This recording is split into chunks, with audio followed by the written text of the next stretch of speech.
Bueno, con mi compañera Sofía Barcaro y yo, Federica Meliem, vamos a hablar sobre Crátilo y el relativismo. Crátilo, que él fue un filósofo griego de finales del siglo V a.C. y también fue el discípulo de Heráclito.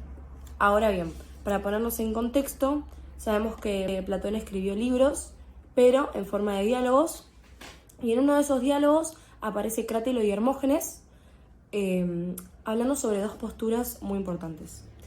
Ellos más que nada hablaron sobre el origen del lenguaje, pero se basaron un poco más en los nombres propios. Y bien, Hermógenes decía, su tesis hablaba sobre la convencionalidad, que era, si el origen del nombre es convencional, por lo tanto es un acto humano, y esto no representa la esencia de las cosas, entonces puede cambiar el origen, el lugar, el tiempo, etc.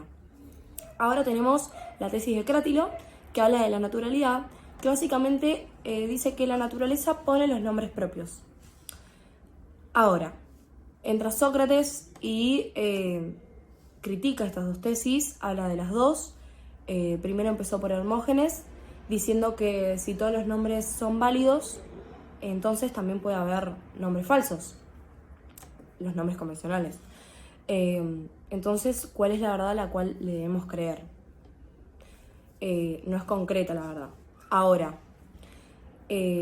también Sócrates criticó la naturalidad, que decía, si los nombres están adheridos a las cosas, entonces son la cosa misma de ella. Y también, si hay imitaciones del lenguaje, se puede dar información falsa, por lo tanto también es falso, no es concreta la información. Bueno, para interiorizar un poco más en el tema en el cual voy a hablar, que es el relativismo, voy a explicar un poco el contexto de la palabra, que quiere decir en latín relativus y en español relativo, de ahí proviene la palabra. Y bueno, nada, después están las primeras afirmaciones del relativismo, que ocurrieron en Grecia, específicamente en Atenas, con los sofistas. Bueno, ahora voy a explicar qué es el relativismo, que es una corriente filosófica que afirma que todos los puntos de vista son igualmente válidos, ya que la verdad es algo relativo en cada individuo. También plantea de que el conocimiento del ser humano es subjetivo, relativo y que jamás puede expresarse de manera objetiva.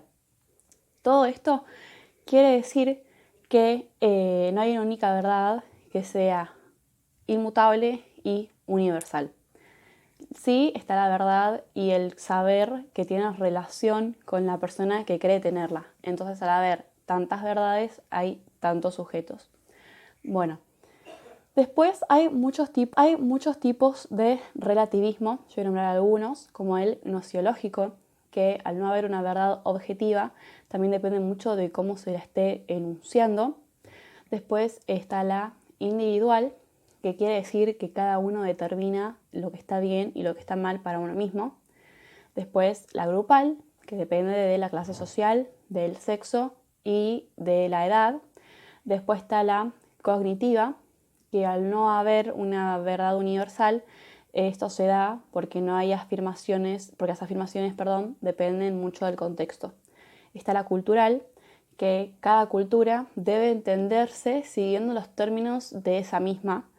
Y por último está la lingüística, que dice que dependiendo de la lengua en la que hablemos, va a determinar de la forma en la que vamos a pensar.